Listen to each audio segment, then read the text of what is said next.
बच्चों क्वेश्चन है, एक जोकर की टोपी एक शंकु के आकार की है। तो बच्चों शंकु के आकार की है तो हम एक शंकु ड्रॉ कर लेते हैं। ये टोपी इस तरीके की है जिसके आधार की त्रिज्या, ये बच्चों हमारा जो सर्कल दिख रहा है ये आधार है, इसकी त्रिज्या 7 सेंटीमीटर है और उसकी ऊंचाई 24 सेंटीमीटर है। तो बच्चों ये हमारी ऊंचाई जिसे हम h से दिखाते हैं ये 24 सेंटीमीटर है।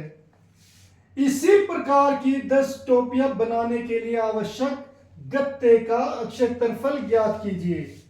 तो बच्चों जो टोपी होती है, जो जोकर की टोपी होती है वो ऐसे पहनी जाती है, तो जो गत्ता लगा होता है वो केवल ऊपर लगा होता है, सर पर नहीं। यानी कि आपको ये सर्कल का गत्ता नहीं चाहिए, आपको केवल ऊपर जो हमारा गत्ता है उसका क्षेत्रफल निकालना है।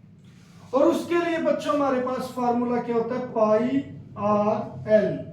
तो बच्चों आर तो मुझे यहां से मिली हुई है और एल क्या होती है बच्चों, वो यहां पर त्रियक ऊंचाई एल ये होती है जो हमें अब यहां पर फाइंड आउट करनी पड़ेगी।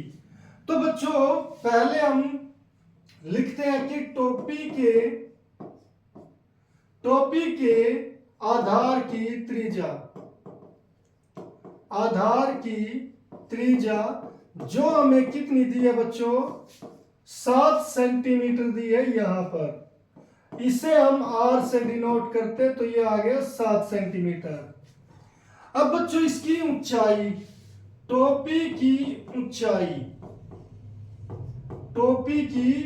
ऊंचाई तो जिसे हम h से डिनोट करते हैं वो बच्चों है कितनी, 24 सेंटीमीटर। अब बच्चों हमें यहां पर क्या ज्ञात करना है, सबसे पहले L ज्ञात करना है। L ज्ञात करने के लिए यानी कि त्रियक ऊंचाई ज्ञात करनी है।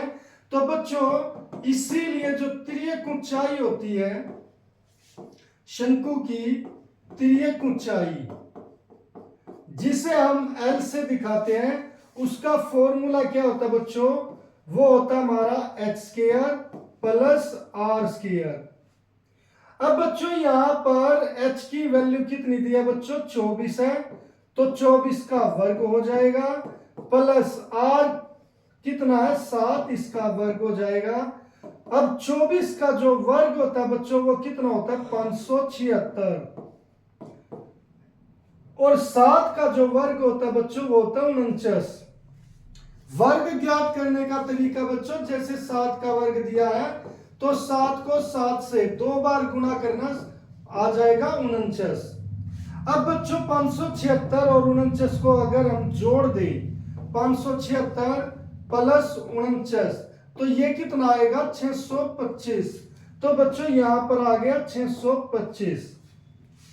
अब बच्चों जब ये 625 आ गया तो इसका वर्गमूल करना है और हमें पता है कि ये वर्गमूल कितने का होता है, 25 का वर्गमूल होता है, इसीलिए हम इसे क्या लिखेंगे, 25 सेंटीमीटर।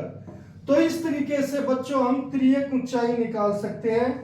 अब बच्चों हमें ज्ञात करना है टोपी का केक पर लगे गत्ते का क्षेत्रफल।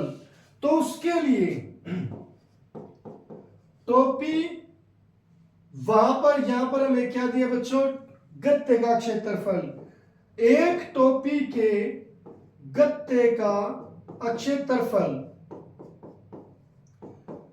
वो ज्ञात करना है। तो बच्चों हमें क्या निकालना पड़ेगा, शंकु का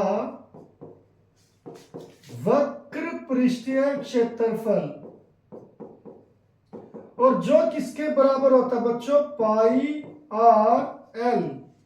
अब बच्चों यहां पर पाई की वैल्यू कितनी है बच्चों, वो है 22/7 गुणा आर की वैल्यू क्या है बच्चों, वो है 7 और हमारी त्रियक ऊंचाई यहां पर कितनी आई है, 25। तो 7 से 7 ये कैंसिल हो जाएगा, 7 एकम 7, 7 एकम 7। अब आएगा 22 की गुणा 25 से बच्चों। तो यहां पर अगर हम देखें 25 को 22 से गुणा करेंगे तो 2 पंजे 10, 2 दूनी 4 और 1 5, ऐसे ही नीचे भी 50 आ जाएगा, 0 5 5 ये बच्चों हमारा गत्ता आ गया, यानी कि 550 सेंटीमीटर स्क्वायर। ये हमारा एक टोपी का गत्ता आ गया बच्चों।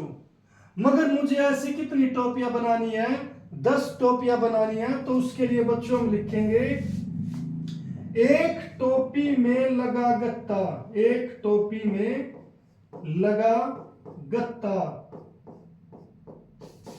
वो कितना बच्चों? 550 सेंटीमीटर स्क्वायर।